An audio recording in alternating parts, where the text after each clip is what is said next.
अध्यक्ष महोदय, परंतु काय की हे पेशंट गेल्याच्या नंतर पेशंटचं बिल एवढ्या मोठ्या प्रमाणावर होतं अध्यक्ष महोदय की फक्त त्या पेशंटच्या जवळ असणाऱ्या नातेवाईकांनाच याची कल्पना जास्त येते। आणि अध्यक्ष महोदय, आणखी एक नवा विषय आहे। मी सन्माननीय मंत्री महोदयांना विनंती करतो की आपण चॅरिटी ही दवाखान्यावरती लावण्याचा प्रयत्न करतोय, परंतु का प्रत्येक दवाखान्यामध्ये प्रत्येक डॉक्टरच्या नातेवाईकाचंच मेडिकल व्हायला लागले, याचा सुद्धा विचार करण्याची आवश्यकता आहे अध्यक्ष महोदय। जेवढं दवाखान्याचं बिल होतंय तेवढंच मेडिकलचं बिल होतंय। हे काय आहे? यापूर्वी असं होत नव्हतं। जर दवाखान्याचं बिल 1.5 लाख रुपये झालं तर मेडिकलचं बिल 50,000 रुपये व्हायचं। आता दवाखान्याचं बिल तेवढंच होतंय, मेडिकलचं बिल तेवढंच होतंय। आणि जे 10, 5, 15 डॉक्टर एकत्र येऊन मोठं हॉस्पिटल बांधतात त्याच्यामध्ये त्यांच्या मेहुण्याच्या, त्यांच्या पुतण्याच्या, त्यांचा चाचा, काका, मामा यांच्याच नावावरती मेडिकल का होत आहेत?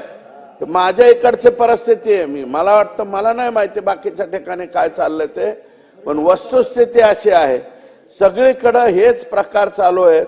मग मेडिसिनच्या बाबतीत सुद्धा अध्यक्ष महोदय, राज्य सरकारच्या वतीनं हे जे मेडिसिन येत आहेत याच्यावरती काहीतरी बंधनं लागणार आहेत का नाही? आणि आता पनीर सेल्वन का काय आमदार आहेत ते मुंबईचे,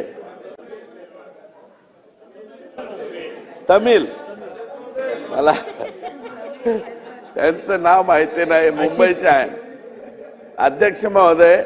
त्यांनी जो 5 लाखाचा प्रधानमंत्रीचा विषय काढला, आयुष्यमान भारतचा, अध्यक्ष महोदय, डॉक्टरांचं म्हणणं असं आहे की ह्याचे रेट 2011चे आहेत आणि आता 2024 मध्ये आम्ही कसं काय ऍप्लिकेबल करायचं? बरं झालं आरोग्य मंत्री सुद्धा इथं आले। मग या बाबतीत सुद्धा मेंदूचं, डोक्याचं, म्हणजे ऍक्सिडेंट मध्ये डोक्याला लागल्याच्या नंतर तिथल्या जो मेंदूवरती काम करणारा डॉक्टर आहे तो डॉक्टर काय म्हणतो की याचे 2011चे रेट आहेत, आम्ही आता कसं काय ऍप्लिकेबल करायचं? आम्ही हे घेत नाही पेशंट, आम्ही ही योजना लागू करत नाही, इथपर्यंत हिम्मत या दवाखान्यांची चाललेली आहे। म्हणून माझी विनंती आहे की तुम्ही ठीक आहे मुंबई, पुणे इथल्या याला चॅरिटीच्या बाबतीमध्ये कंपल्शन करतात, आम्ही सुद्धा जातो, आम्ही सुद्धा हॉस्पिटलला भेटतो, बोलतो, संभाजीनगरला जातो, प्रशांत बम साहेब इथं आहे, देतात, सवलती देत नाहीत अशातला भाग नाही। परंतु माझी विनंती अध्यक्ष महोदय की मेडिकल बरोबर, म्हणजे दवाखान्याच्या डॉक्टरच्या किमती बरोबर मेडिकलच्या बिलाच्या बाबतीत सुद्धा काही ना काहीतरी या कंपन्यांना बंधनं पाहिजे। तो काय आहे, 1.5 लाखाचा दवाखाना आणि 1.25-2 लाखाचं मेडिकल बिल, ही कुठली पद्धत आली? ही वस्तुस्थिती आहे। म्हणून मेडिकलचं सुद्धा इन्क्लुजन आता नाही, मी म्हणतो नंतर अमेंडमेंट आणा, नेक्स्ट, मी आत्ताच्या आत्ता म्हणत नाही, परंतु पुढच्या अधिवेशनात अमेंडमेंट आणा।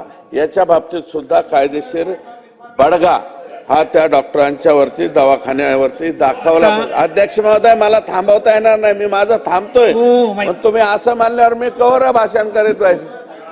तुम्ही माझी कॅपॅसिटी पाहिजे का? बघितलेली जर माझी कॅपॅसिटी पाहिजे असेल तर मी 3 ते 4 तास आरामशीर बोलू शकतो। मला पाणी आणून द्यावं लागेल तुम्हाला, मला बोलायचं नाही, मी संपवतो। अध्यक्ष महोदय, मेडिकलच्या बाबतीत सुद्धा काही ना काही निर्णय या ठिकाणी घेतला पाहिजे। गरिबाची अवस्था फार बिकट आहे।